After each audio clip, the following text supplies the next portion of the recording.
How to feel not on 50-50, but on 80-20, and 80 meaning more positive and more energetic lifestyle. We all want a magical pillow, the fast and instant result for before and after. But what do we actually get instead? And also, why we with Natasha want to throw ourselves into challenges, into suffering, into an uncomfortable experience. Why is it so valuable for us? These questions and much more we've discussed with Natalya Hupe, who is amazing mentor, professional exponential life coach. She was and is still my mentor. We've discussed in this conversation why people became happier after life coaching and what really helps us to build that unique energy that people will gravitate towards to. I think I would be a completely different person if I would have watched this video a year ago. There is so much insights, such a deep truth that you don't want to miss. So I really encourage you to free up that time for yourself and listen as attentively as possible. Because just watching this video, you will plant so many seeds in your head and there will be countless results or outcomes that you will get in the future. I am so thrilled right now to present you the first interview with such an amazing person. Prepare your pen and paper or laptop to take notes and enjoy.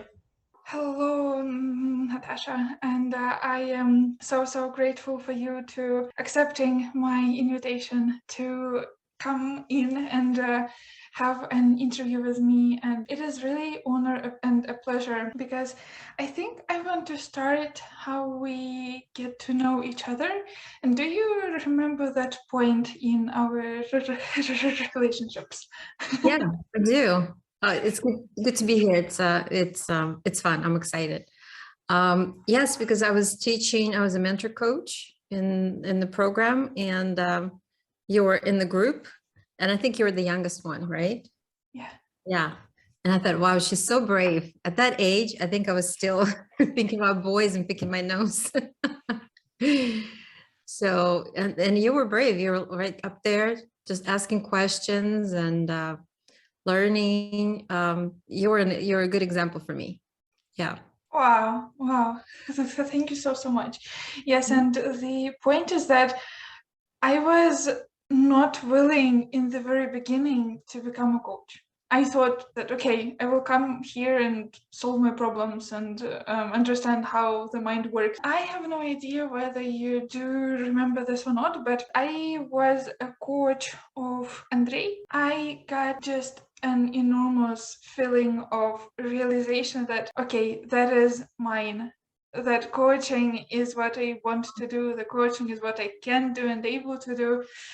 And I felt such a flaw. And everyone then told me, wow, Leona, you did it so well and it was so structured and everything. But I wasn't follow a structure. I was just like, wow, I have no idea what I am gonna ask next, but I definitely know that the question will arise and it will be the right question. I think that was one of the brightest moments of my life when I realized that, okay, now I know what flow means. What does it mean to get connected with that flow? Can you please tell me, do you remember maybe the first or the brightest time when you connected with that flow, and do you experience it often or not that often? That's a good question. I don't think I remember first time, but when you're talking, I visualized it's like we're learning how to ice skate.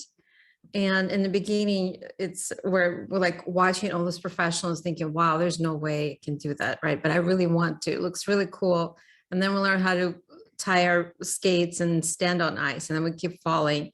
And then sometimes we forget about the skates and what we're supposed to do. Music starts and we watch the others and you start it, and all of a sudden you catch yourself, oh, wow, I just did this and that. I didn't even know I could do that because I was busy concentrating on me falling and what's not working, right? And then all of a sudden you just forget about it and you see how far you've come. It's a really cool feeling. Yeah, I have, unfortunately, being a life coach is not canceling our humanness. So life is still 50-50, right? Like any job, whatever you're doing, we sometimes we're in the flow, thoughts just come in. I just have to say what came to my mind, right? But sometimes the other part of you comes is like, oh, I don't know what to say. All of a sudden you fall into the typical beginner story about uh, when you have that feeling that you need to help somebody, you need to solve their problems, you need to know what for them to do. I'm like, I have no idea what for them to do. So in this case, it's literally the being the observer is the most important skill. I think I tell all my coaches, until you become the observer, like all the time, this is your full-time residence, then it's impossible to do it. You just keep falling in that holes that you dig for yourself. But when you're an observer, you see the story that creates that panic, or that tells you, oh, you're not doing a good job. Oh, they're gonna find out that you're stupid, blah, blah, blah. And you just sit there and you kind of take your deep breath and kind of push them aside and continue doing the best you can. Sometimes it feels better, sometimes not. But surprisingly, I think the worst session that I thought I had the worst session, 3 days later, the client was like, oh my gosh, like inside, thank you so much. It was the best session. I'm like, I don't understand. I thought it was awful. I was just like so ashamed for my session. So there's so many little pieces, right? It's what we think, it's what we ate today, it's what time of the month, and all the components. Plus there's another person. So, but I still believe no matter how session goes, we always plant the seeds, right? Maybe they'll grow in a year. Maybe somebody else will water, like another mentor, or maybe a neighbor or a family member will say or do something, and all of a sudden they're like, ah, that's what it is. So that thought helps me to just know I'm doing the best I can. And good thing there's no end to mastery. So I might just buckle up and be ready to continue making mistakes and learning all the way till the end, right? And that kind of is exciting. While you were speaking, I thought that in the very beginning of this journey, when I rushed into the second part of this course, I really thought that the life wouldn't be any longer 50-50. It will be definitely 100% much better and much easier, because the main expert Misha Saidov told us that, okay, do you like by the end of this course you will definitely understand how you will be able to get to that state of mind when you feel happiness, and you will know how to get to that point. And I thought, okay, if I know how to get to that point, I definitely will do like so many things to be and to stay at that point of like life. Then of course I was realizing that, okay, life still happens and we still need to adjust, we still have those waves of up and down, up and down. And I really love that metaphor. I don't know whether I've heard this or I've come up with my own, but when you know that you are on the top of the world, that you feel that, oh my goodness, such a day and such a month, and I am just doing all I can and it is just amazing. Then like sometimes people, when they are on the most happiest moment of their lives, they just know that, okay, I can't right now really enjoy this moment, because I know that soon something bad will happen and something sad will happen and everything. But I think of that is like you are hiking up on the mountain and you stand up there and you enjoy that moment, but then you realize that, okay, there is next peak that I need first to come down, and then I need to go up again.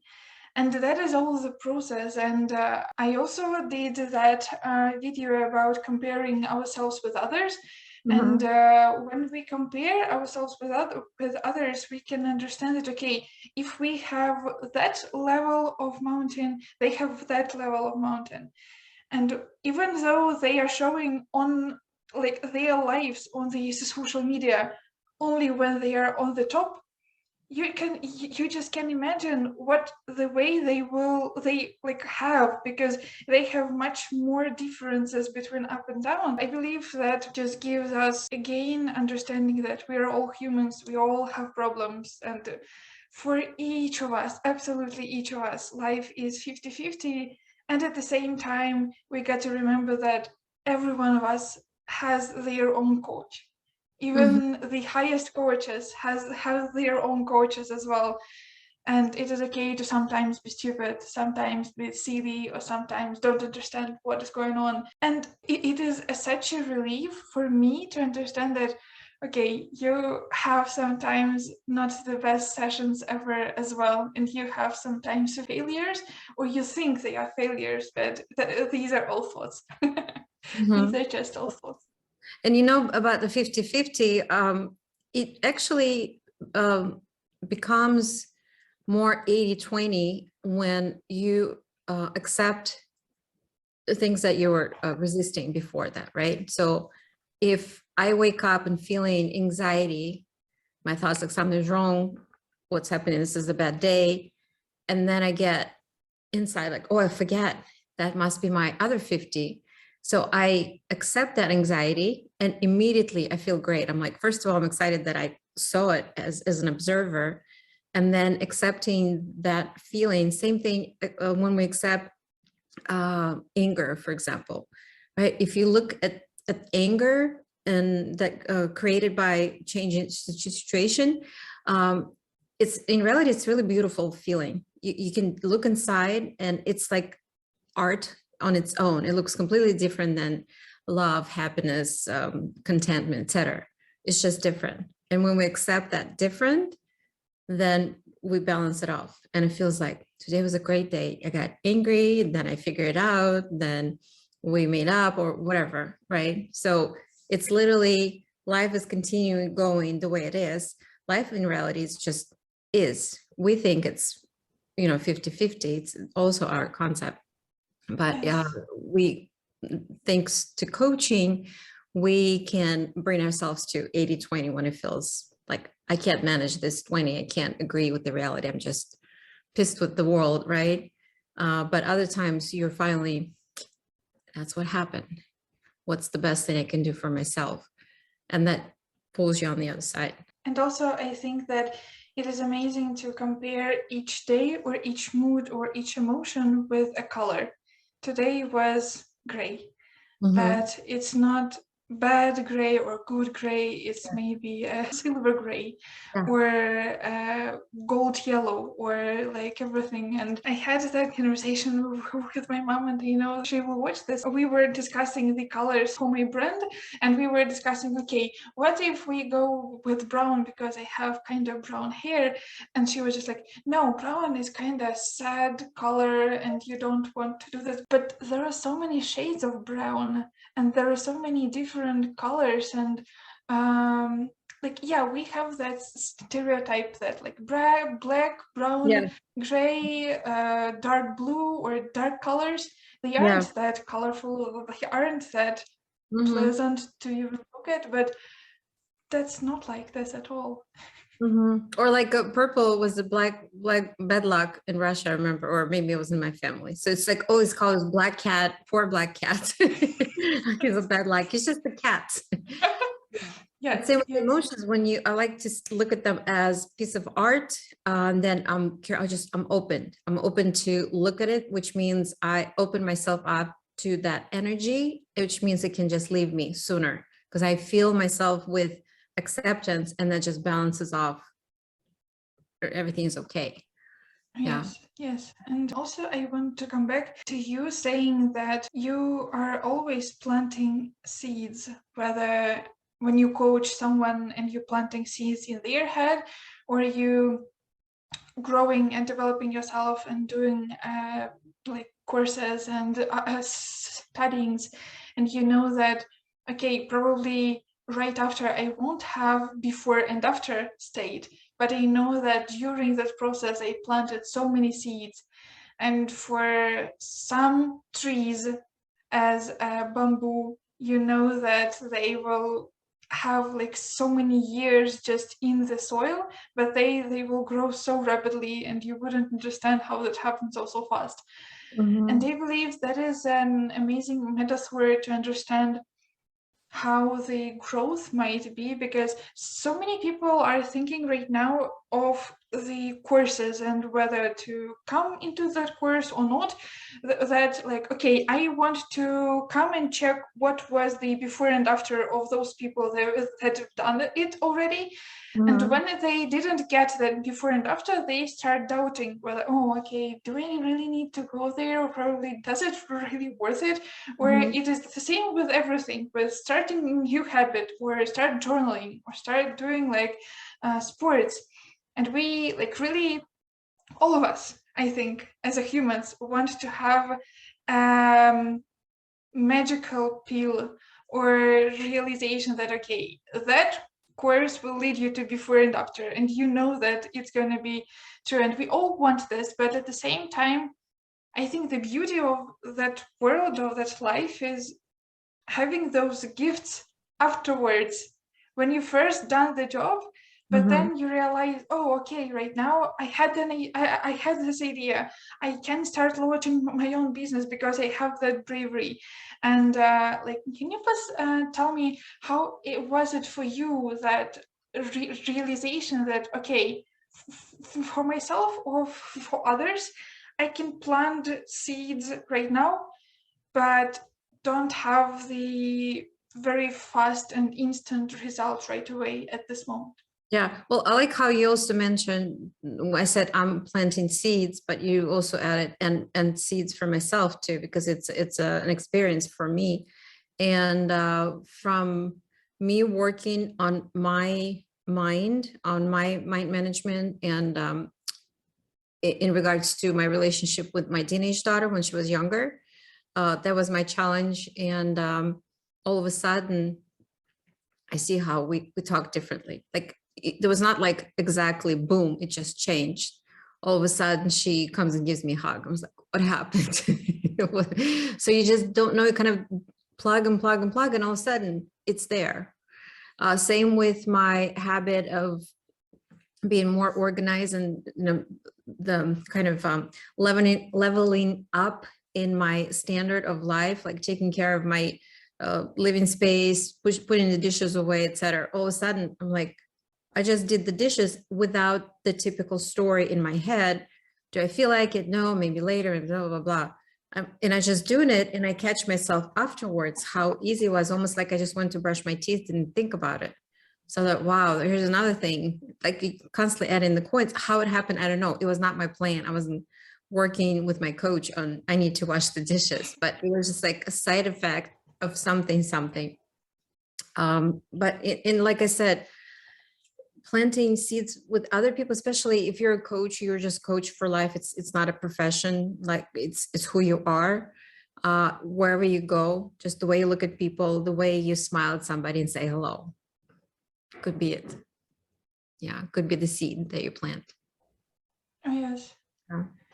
Can you please tell me more about that thing that, okay, we become a life coach not as a profession but as who we are right now? Did you have those examples when you see people talking, or you see them behaving or living their life, and because you know that there is a way of doing it differently, you really want to help them, you really want to change their lives, not them being asked you about this?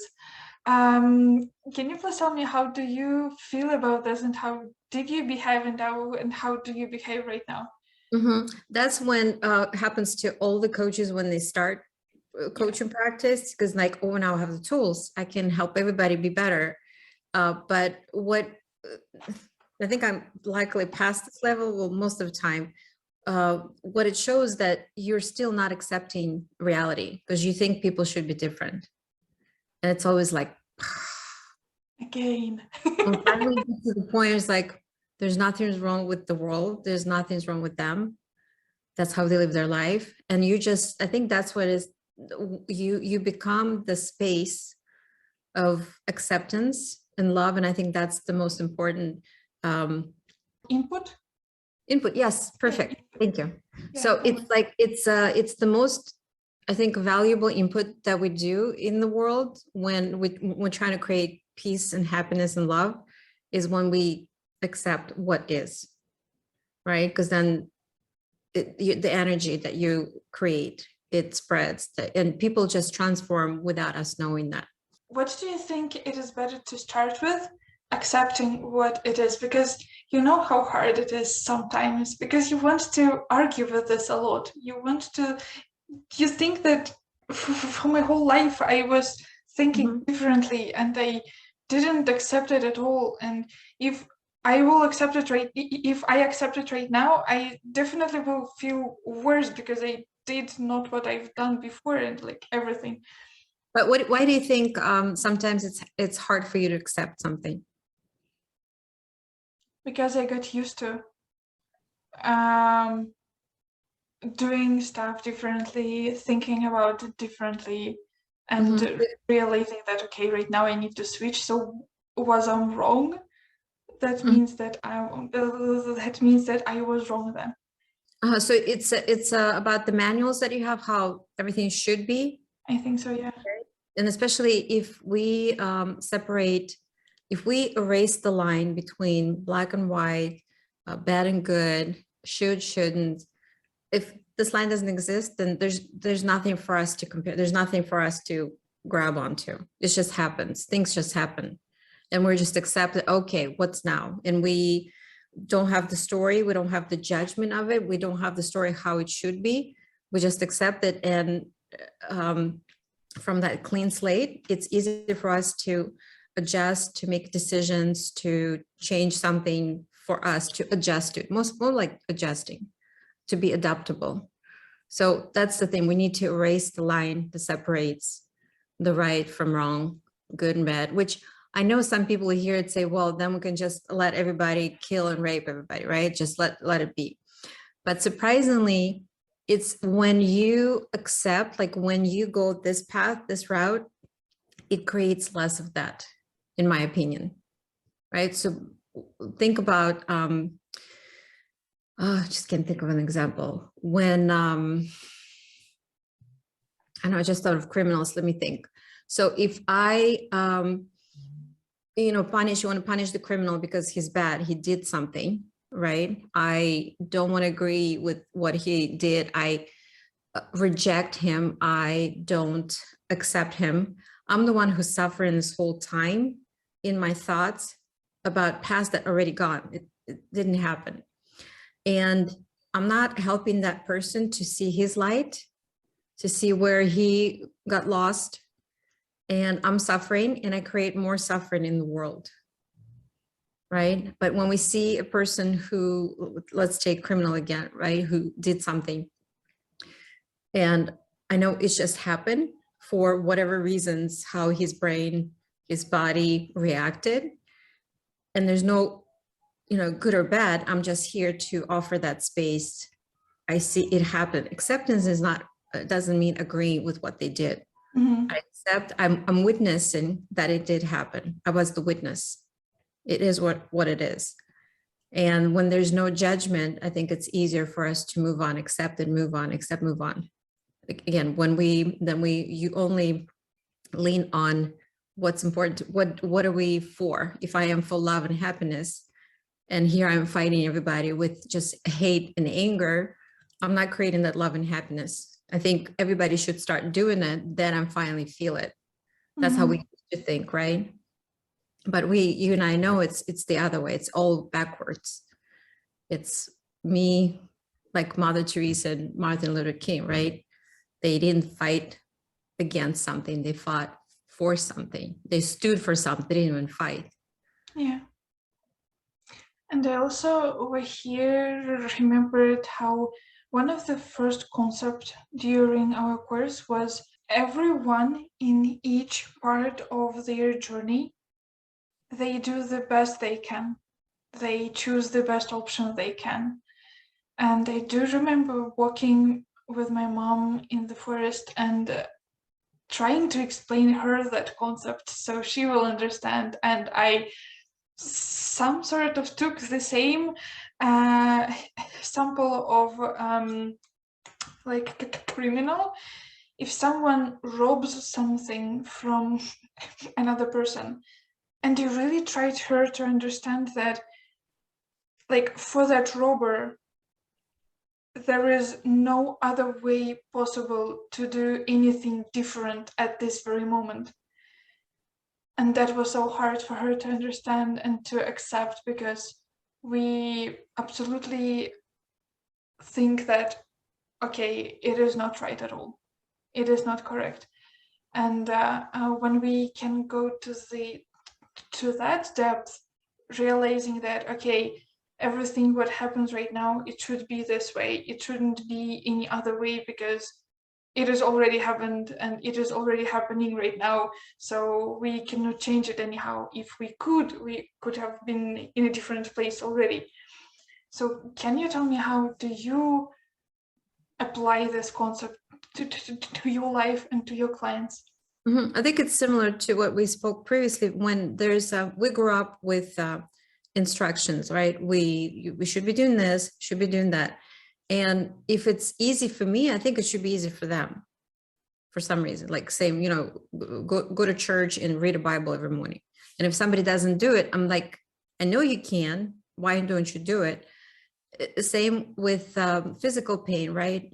Let's say somebody has a headache, or I don't know, got a scratch on their leg. And I'm like, it doesn't hurt that bad. Like I'm applying how my experience on other people, thinking we all feel and think the same, right? But now I'm thinking, we have no idea. We don't know orgasm feels the same. I'm just curious how everybody feels it. We have no idea. It's hard to really compare. Yeah. And then when we have that idea how everybody should be, once again, it's those lines, the manuals, the instructions that we created, they're just torturing only us, because we think, why is he not doing it? I know he could do better. But like you said, it's almost like if we imagine the wires he has in his brains, everything that connected, it's the only reaction that could be possible happen, right? Yes. And once again, it's only affecting us. We're the ones who's suffering, because we can't accept the reality. We can't accept that's the way they are. We're trying to change them, because we think when they change, we can finally live in a happy place, right? But what's coaching is about is the opposite. When we erase the lines, we get rid of the manuals, when we just look at life as is without any stories, it just feels so liberating. It's a really good feeling when you just see things just happen. He just did that. I'm curious. You just want to understand people. And then it's easier for you to reach down for that love that you want and offer it to this person. Yeah. It was so many times during that year of me hearing the words of others and realizing that they are talking right now and they are saying to me right now such a crucial piece of truth and piece of information, but I wasn't able to really feel it, to really digest it right away from this very moment. I realized with the time that, yeah, it's okay, and it is again planting seeds, and then they will give us flowers and fruits. And I almost wondering, what do you think that is the best advice or recommendation for people who want right now to understand us more, or who want right now to dive deeper into coaching, into that philosophy, but they like probably don't want to hop into the big course or something, but they just want to start? What do you think is going to be the best way for them to start? What I want to add is that we're not promoting being optimistic and loving all the time, because it's not real. It's not human. We're supposed to be everything in different times. Accepting reality also means I accept, for example, my hate for somebody. If I catch myself, I hate him, I don't really want to feel this way, creates resistance. We're okay with what we feel. When we caused it is not somebody's behavior, is what I think. That's where our work is, on the thoughts and feelings and our reactions that we're automatically do. And to answer your question is, I think first step is the awareness. When you separate what real, what you can really touch, what you can prove in the court of law, and the rest is my story. And I take full responsibility for my story.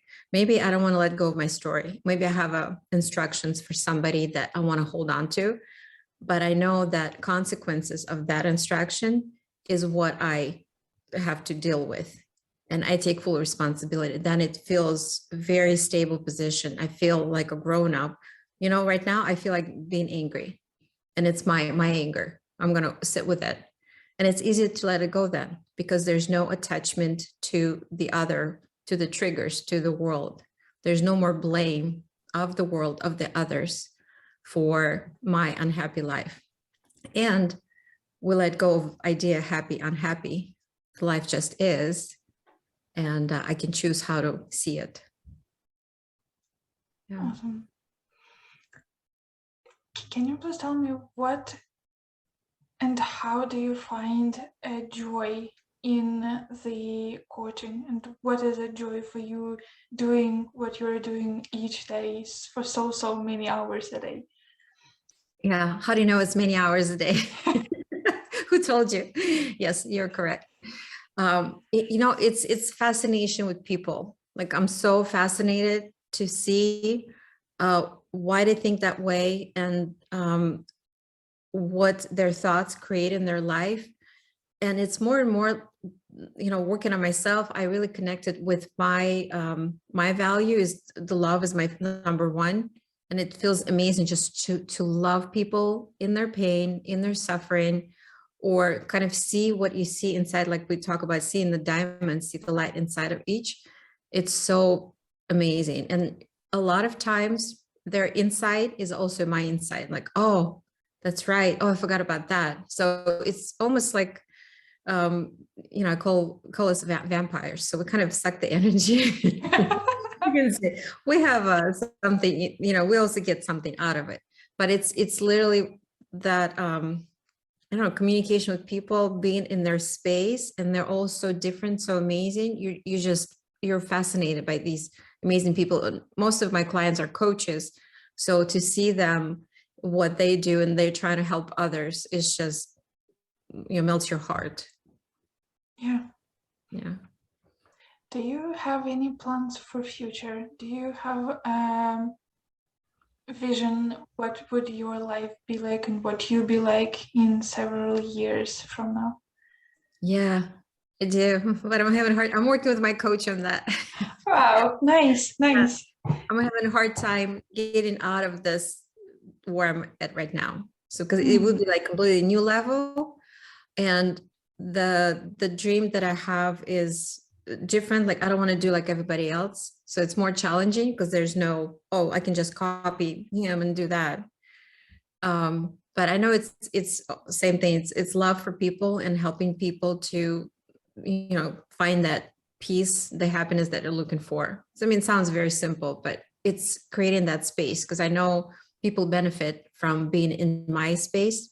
So I want to make that space bigger, so and connect people, like-minded people who are also passionate about helping others, and spreading more of that awareness of that passion for life, and just unconditional love for everybody. Do you have any specifications and details what will be in that life, and what you be like in that life several years from now?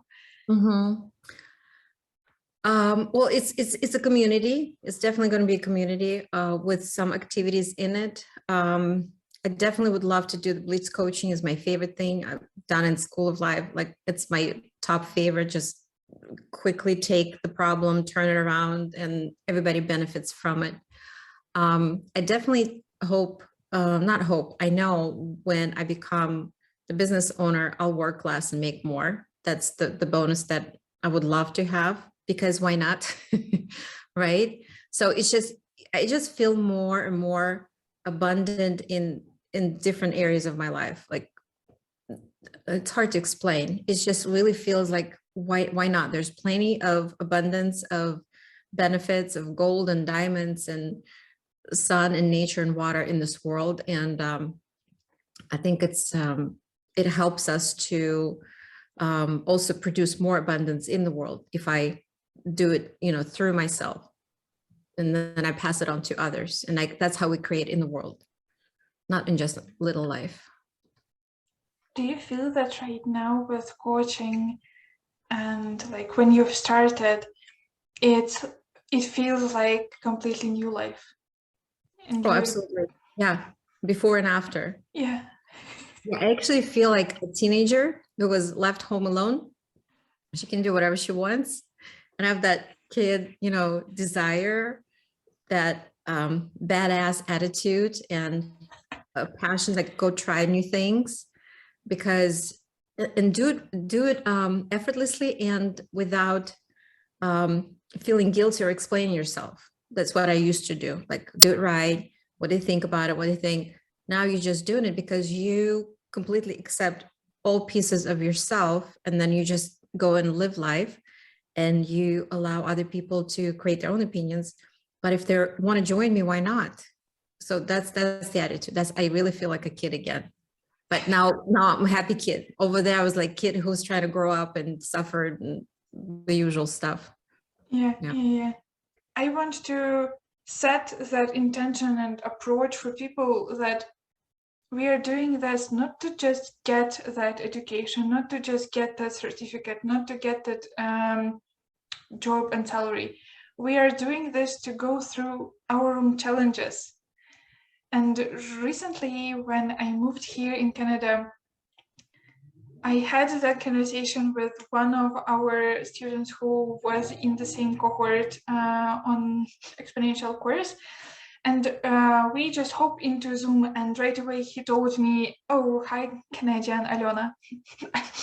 And I was just like, "Yes, okay, I know that I am right now in Canada," and he can say so. But I just was wondering, why have you said so? Why have you like said that I am Canadian one? And he just couldn't explain it properly. And he just told me, I don't know, I just felt it. But after 2 hours of our conversation, he told me, oh, well, for sure, right now I understand why I told you that you are a Canadian Alona right now. Because you come through such challenges during your journey of moving from one country to another, and adaptation and everything, that you are now no longer the same Alona that we were rushing on the train to the airport in Moscow, just really running. And Mhm. I just really realized, and he helps me a lot, that only coming through challenges you can earn and you can get and gain the value of specific energy that Mhm. people will just feel. People can just feel your energy, and once you come into the hall or room with lots of people, they just will feel it and they will surround yourself immediately. Yeah. And that is why I really think that mistakes and challenges are those ones that we are gonna love, and we are gonna realize that all our wrong sessions, all our mistakes, all our things that we thought it was the worst day of our life, eventually, only from those days, you can grow up and you can realize that, oh, okay, it was one more coming Mhm. down, and there's no will be a hill, because without that coming down and getting the lesson learned, you wouldn't be able to come up. And we all know that we can learn lessons only through our own experience, Mhm. not through others telling us what is good and what is bad and Yeah. everything. And then when we once again erase that line between mistake, it worked out, it didn't work out, things just happen, things just change, and then you adapt, and figure it out, adapt, figure it out. It's so much easier, so much more fun. You almost get addicted to challenges because they get that adrenaline rush. Oh, happened this way, I thought it would be this way. Okay, what do I do now? Without that story about something didn't go right, something didn't work out, Without that story, we're unstoppable. Literally, we can go do, try everything we want. And back to what you're saying about how coaching is hard to explain in one thing. We can say, oh, we're just happier. Yeah, it's kind of like very abstract. Yeah. Literally, to me, it's like letting go of, unloading, unpacking everything you carried, you collected your whole life. And, you just kind of become like a homeless person who has like a bunch of coats and dragging the cart, and we can't even see the person. And what we do in coaching is like taking all of that. And that's why people seem lighter when they see more. They let go of all the stories. They're just open up so the life can really flow through them. And that's our goal. When life flows through you, you are despicable or invincible, right? Nothing can happen to you if we can think in big terms. Yeah. Is Yeah. there anything else that you are working on right now, apart from your picture in the future? Is there still any kind of areas that you are working on, probably with your coach or by yourself? Mm-hmm.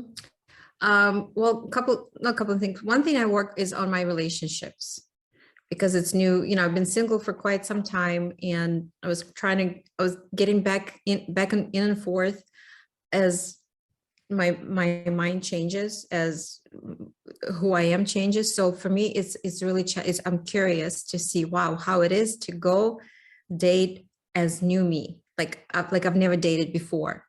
And I think every new person that comes into our life that triggers something, and typically I would just go, oh, okay, this is not my thing. And they're like, no, wait a minute. Can we get back? I want to experience that suffering again, so I can finally work on that and see what it triggered, right? So that's what I'm doing. And it's again, letting go of expectations, of manuals, what the people are supposed to be, and only relying on like what's important to me. Do we have same values, goals in life? So my list used to be, when I was young, really long, would come with the book, just so like checking off. Nope. Like, so I was comparing if he's got what I think he should have. And now it's the opposite. Like when people ask me, what are you looking for? Like I know for kindness, for great sense of humor, for somebody who knows what he wants, and for somebody who's ambitious, who loves to travel. That's it. Other than that, it's pretty simple. So once again, it's getting addicted to put yourself in challenging situations, because you're like, oh yes, I'm working through something. Oh, that feels awful. Let's do it again. That's where I'm at. Awesome. And like I feel and I think that people who are listening to us right now might feel, really, why would they want to experience that suffer again? Or why would they want to like experience all those not that great experience and everything? But eventually I think everyone will come to that realization through their own experience, that mistakes, and they are not mistakes, they are just lessons, and just those uncomfortable, inconvenient events in life and our feelings, that is what you really want to experience more and more, because with time you work on each sphere of your life, and you understand that, oh, okay, so right now it is done, right now like this is done, and everything is okay, and everything is smooth and like good. But where I am gonna learn next, what is the next challenge? And that is the moment when you start to throwing yourself into those kind of situations and events. Yeah, because we're used to think, if something bothers me in my life, I'm going to get away from it. And typically, right, I'm going to change it or get away from it. And for me, it used to be always avoidance. I just run away from it, get quiet, etc. But how can I enjoy, if I want to live happy life? I can't run away from life. I need to learn how to be happy with this life, right? Accept what I can and change what, or the other way, change what I can and accept what I can't. So that's That's the thing. And we know how to do it. In reality, it's not hard to do what you and I do, right? As coaches, it just takes time because the brain knows only this way. And now we're doing the impossible thing. We're doing really hard work. It's not easy. A lot of people, not many people would go through it. They just feel either the resistance or fear to go inside and see what's in them. And luckily we have coaches who can shine a light and guide every client and show them what's possible for them. It's worth the lifetime. So yeah.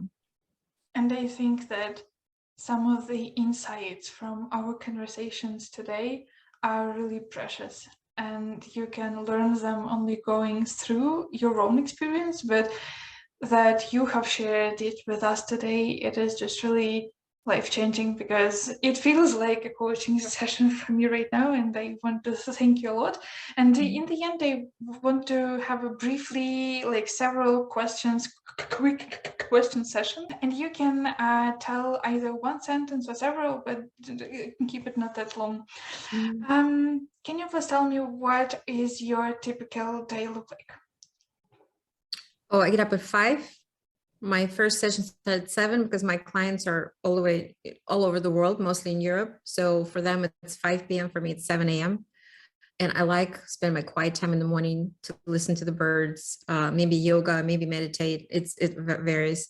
Then I coach, and then I get outside. I have to get outside either on the bike or on the walk. And on the weekends, I just love going hiking or go to some artsy places.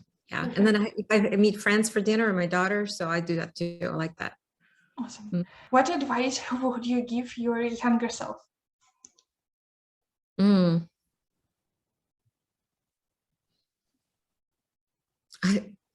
I think it's the opposite. I think it's more, she would give me advice. I don't know why. Every time I visualize my younger self, I always have that touchy-feely thing. Like she's unstoppable. She just loves. And yeah, I don't know. It's hard to answer. I feel like she's bigger than me. So she would give me an advice, possibly. Yeah. And from your height right now, or from your position, or from your not height, but not that higher position, what advice would you give the people who are watching us right now? I don't really have advice for people. I want to invite everybody to see what's possible. Just see outside what they think life is, because there's so much to see, right? If they keep watching the same movie over and over, they're the director, they are the screenwriter, they're the actor. And I want them to know that everything's possible for them. It's not just big words. Like you and I know that, right? It's just taking off that story, walking outside of your story and taking a deep breath, and it's like, wow, there's so much to see, so much to do. Yeah. So yeah, we will definitely invite everyone to consider that option, and at least start with those tips that you've received from that very conversation, because there were some crucial ones for sure. Yeah, thank you so much for having me. Appreciate it. Yeah, thank you so much. It was really life-changing. Thank you again, and have a wonderful rest of your day today.